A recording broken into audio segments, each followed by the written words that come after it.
Senador Aníbal Diniz, eu agradeço a Vossa Excelência.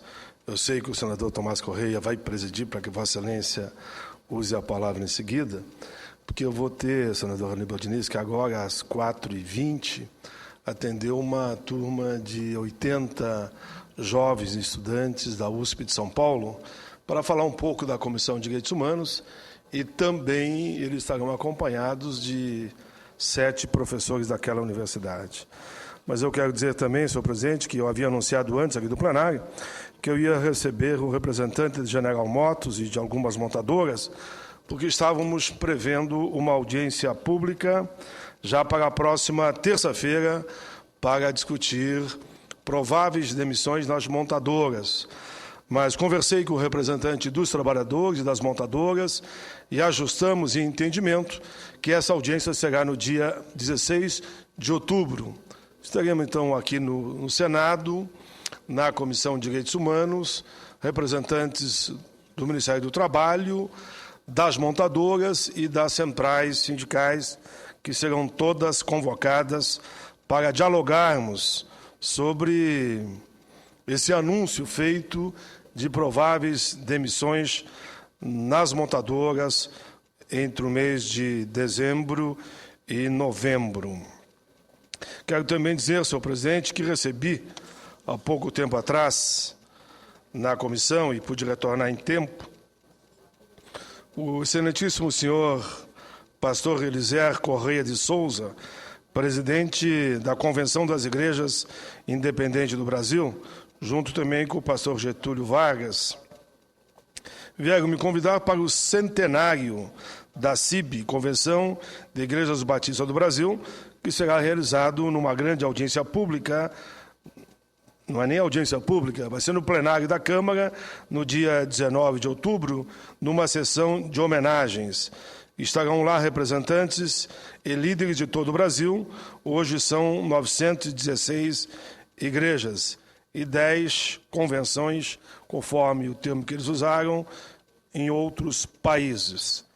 Fazendo esse rápido informe, senhor presidente, eu venho ao meu texto. Primeiro, dizer que, mais uma vez, Vossa Excelência estava presidindo, senador, num momento em que eu já falei desse tema e sei que o senador Álvaro Dias também se pronunciou sobre o mesmo tema, que é a situação do Aeros.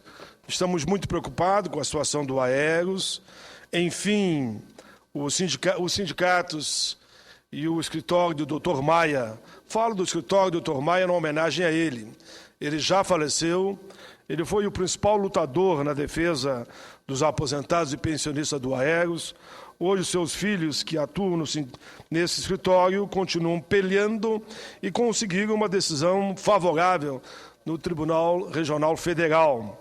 E esperamos, então, que a União proceda ao devido pagamento para esses cerca de 10 mil pessoas, correspondente à folha de pagamento mensal, em torno de 21 milhões de reais.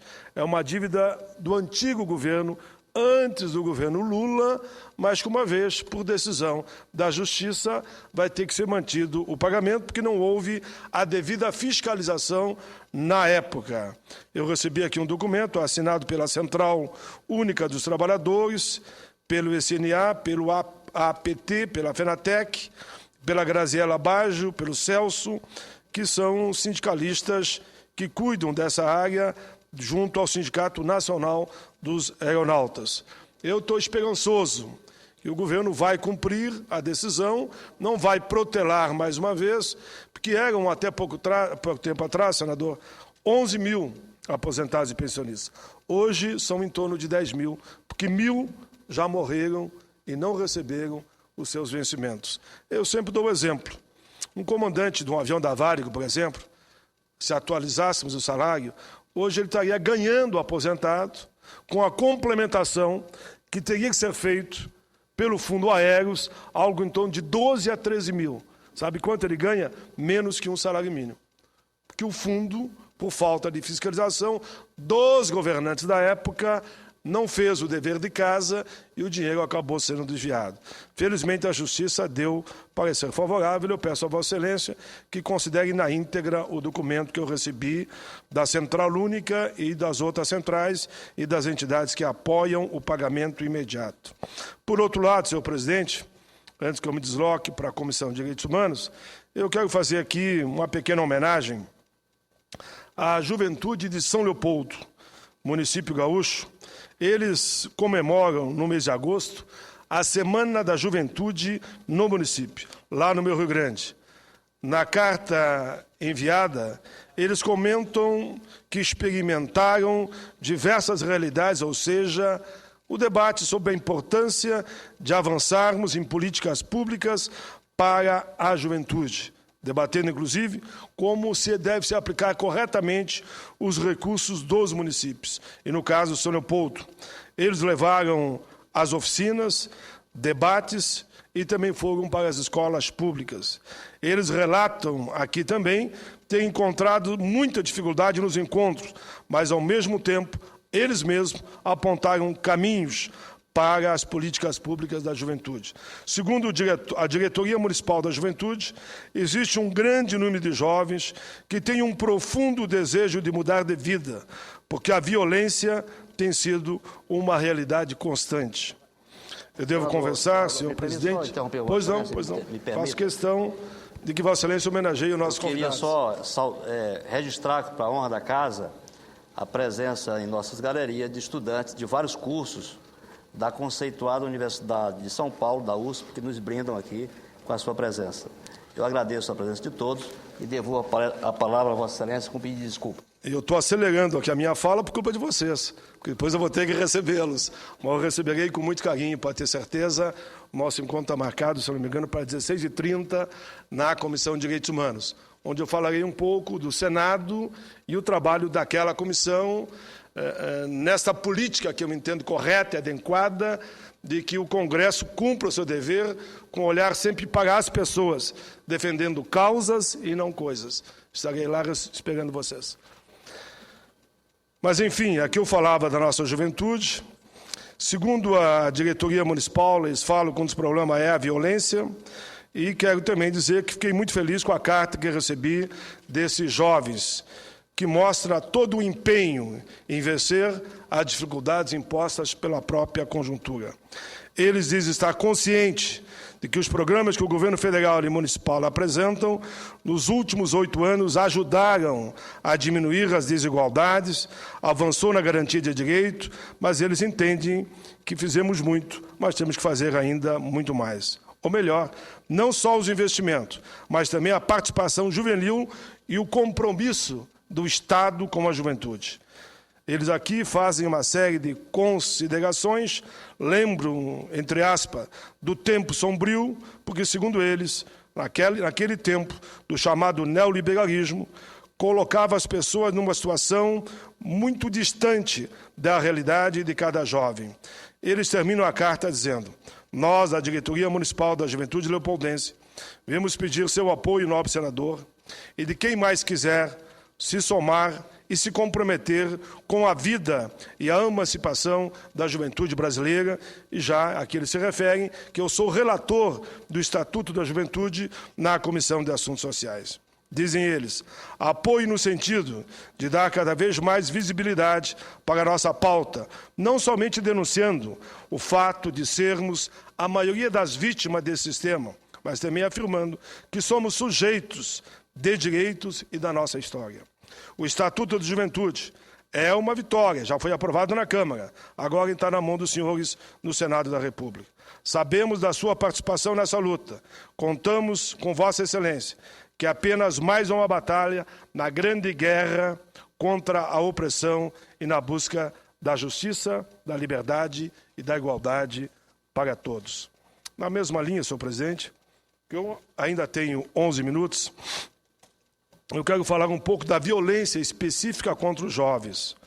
O Brasil é o país do futuro, como a gente costuma dizer. Mas é bom refletir sobre a situação da nossa juventude. E, como eles dizem, nós não queremos ser somente o país do futuro, nós queremos ser também o país do presente. Crianças de hoje homens de amanhã. Essa é uma frase que ouvimos desde a tenra idade. Mas estamos observando que muitas crianças não chegarão a tornar-se homens, porque a morte ceifa suas existências praticamente no começo da trajetória de suas vidas.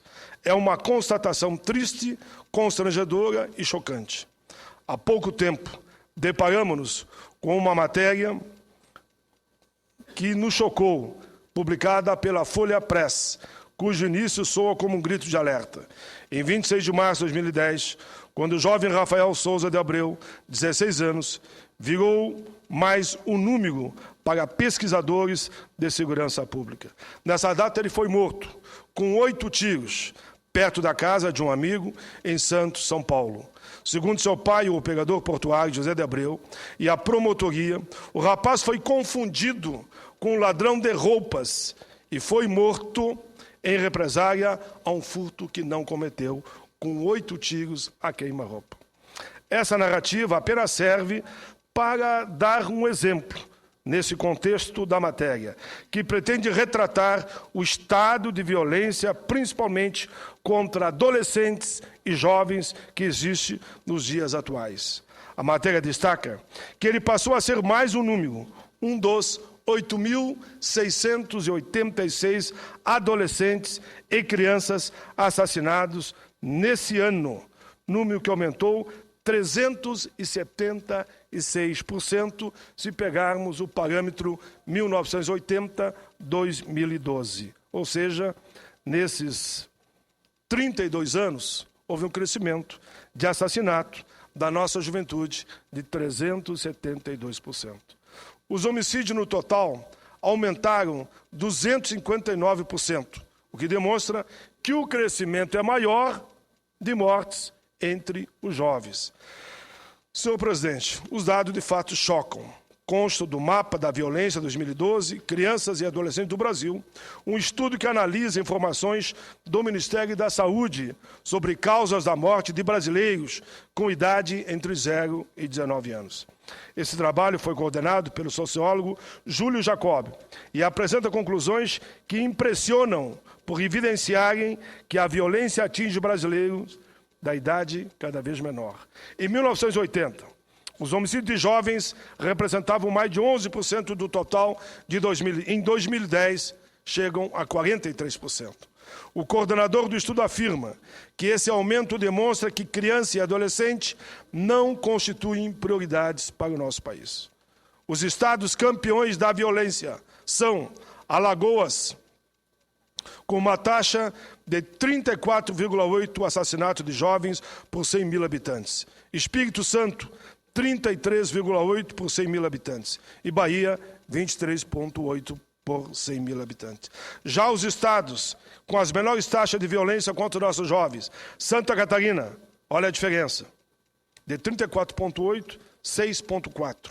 São Paulo, 5,4. Piauí, do nosso Wellington Dias, que governou lá com muita sabedoria, é o menor índice, 3,6 mortes por 100 mil habitantes. De acordo com o sociólogo Júlio, vários fatores influenciaram o crescimento da violência em algumas regiões, com destaque para o interior dos homicídios. Isso se deve à melhor distribuição de renda. A população migrou e os governos não conseguem implantar políticas públicas em tempo hábil para atender o segmento social que entra nos municípios ou nos estados em questão. Ou seja, as pessoas vêm do interior, na esperança dos grandes centros, e encontram a morte e a violência. Por isso que a volta para o interior com estrutura para que a nossa juventude, e por isso eu insisto tanto nas escolas técnicas com qualidade, em todo o país, eu chego a dizer que o sonho seria termos pelo menos uma escola técnica em cada município do nosso país, e claro que nos grandes centros teríamos muito mais. Mas, enfim, senhor presidente, antes, a maior parte dos crimes ocorria somente nos grandes centros. Agora, está havendo também, à medida que a cidade vai crescendo, não precisa ser uma capital, o cinturão de miséria aumenta. E poderíamos lembrar aqui de algumas cidades que o cinturão de miséria aumenta, e só não vou citá-las mas estamos aqui, eu discorro sobre elas por falta de tempo. Quando a cidade, embora não capital, mas é um grande centro, a esperança de uma nova vida faz com que a juventude venha para as cidades polos, ali se verifica também que a violência aumenta. Casos que antes apareciam como outras violências, nos dados oficiais passaram para a classificação de homicídios. É o que esclarece a antropóloga Alba Zaluar, da Universidade Estadual do Rio de Janeiro, que se dedica a esse tema. Mas o que choca mesmo, senhor presidente, é ver que tantos jovens são mortos ainda no desabrochar de suas vidas, pois em idade muito tenra, o que poderia ser um amplo horizonte acaba transformando-se em uma linha de chegada para o fim do percurso da existência. Talvez o mais correto seja pensar-se em aperfeiçoamentos do Estatuto da Criança e do Adolescente, o ECA, com uma forma de coibir atos cometidos dentro de certa expectativa de impunidade, protegidos que estão pela prerrogativa de menoridade e pela impossibilidade de serem tratados com uma lei mais adequada. Claro que aqui ninguém está pensando não em aumentar a idade mínima, ninguém está pensando nisso, mas aprimorar a legislação. O ECA foi instituído pela Lei 8.069, de 13 de julho de 90. Dispõe sobre o Estatuto da Criança e do Adolescente e dá outras providências. Portanto, essa lei existe há mais de 20 anos, ela tem que ser aprimorada. Senhor presidente, o ECA, com certeza, nós que atuamos em política de direitos humanos, o fizemos com muito carinho. Eu estava lá, senhor presidente. Eu não fui nem o autor nem o relator, mas ajudei no debate e na construção. Entendo que ele pode ser aprimorado. Entanto, houve, portanto, maior cuidado em relação à natureza diferenciada da faixa etária a que se destinava a lei. Atualmente, são apontados alguns caminhos que poderão mudar a redação original. Ainda são poucos estudos, é claro, no Brasil sobre o assunto, mas uma pesquisa realizada pelo Instituto Latino-Americano das Nações Unidas para prevenção do delito e tratamento de delinquentes, ILANUT, realizada entre junho de 2000 e abril de 2001, abrangendo adolescentes acusados da prática de ato infracional de São Paulo, indicou que apenas 1,4% desses adolescentes eram acusados da prática de homicídio. Depois, com base em ocorrências havidas em 2004 e 2005, levantadas pelas políticas estaduais, a Secretaria de Segurança Pública elaborou uma estatística que revela o seguinte: jovens entre 18 e 24 anos foram os responsáveis por cerca de 40% dos homicídios dolosos ocorridos no país. Um outro dado: aproximadamente 11% do total de ocorrências foi de responsabilidade de adolescentes com idade entre 12 e 17 anos. Aliás, as vítimas, em sua grande maioria, também são adolescentes. São jovens, crianças, o que deve ser motivo de grande preocupação de nós, que somos os legisladores. Senhor presidente, podemos realmente dar motivos de esperança, assim, aos brasileiros que dentro de pouco adentrarão ao mundo profissional e assumirão o futuro do país, se nos debruçarmos com a responsabilidade que o momento exige sobre esse tema. Os números apresentados escancaram o problema da violência entre os jovens. Portanto, consegue-se apontar, no máximo, alguma vinculação empírica difundida por muitos veículos de comunicação entre a insegurança e a delinquência juvenil. Daí surge a conclusão de que esse modelo repressor está falido e torna-se responsável pela produção de delinquentes cada vez mais agressivos, até porque o sistema carcerário brasileiro é uma vergonha. Sem querer aqui imitar aquele famoso comentarista de uma TV, mas o sistema carcerário brasileiro, quem tem o mínimo de noção de direitos humanos, sabe que o sistema carcerário brasileiro, o termo é esse, é um caso de polícia. Por mais que a gente tenha uma visão clara de que temos que punir os criminosos, nós não podemos botar 100 pessoas numa cela que cabe 10. Aqui eles sairão dali. Se entrar como aprendiz, eles saem dali como profissional do crime. E a responsabilidade também, sim, é de todos nós. Para se ter uma ideia da gravidade do problema, é importante esclarecer que o Brasil apresenta o segundo maior número de menores de 18 anos encarcerados.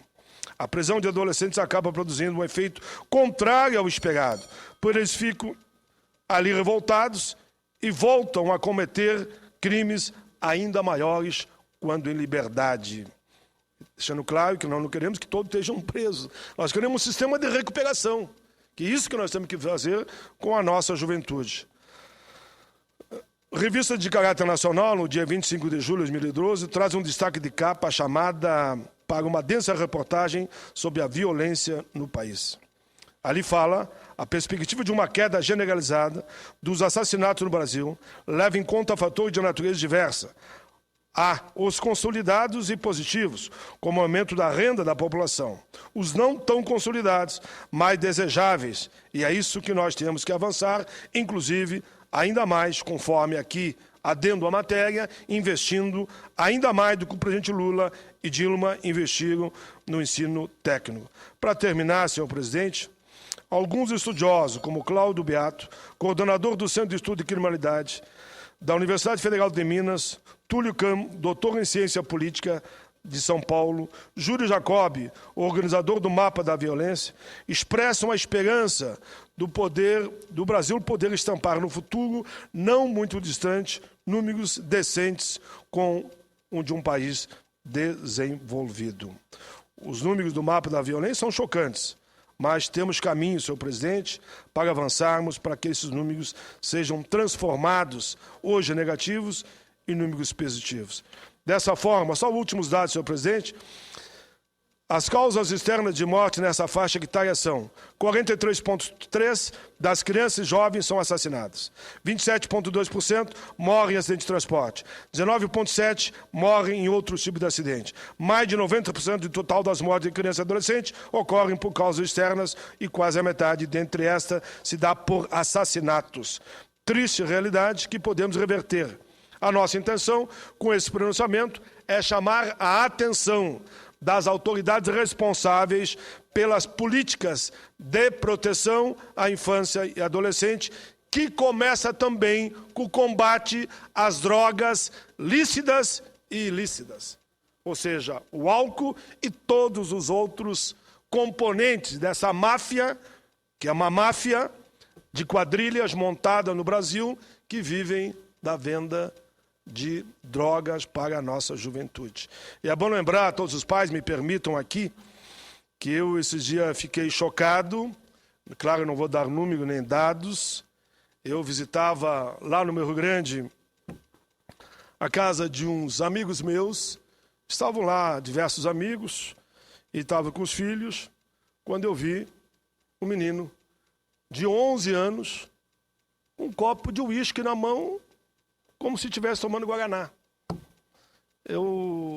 Claro que eu não estou citando o nome de ninguém aqui, mas os pais que não tiverem esse cuidado, eu quero alertar.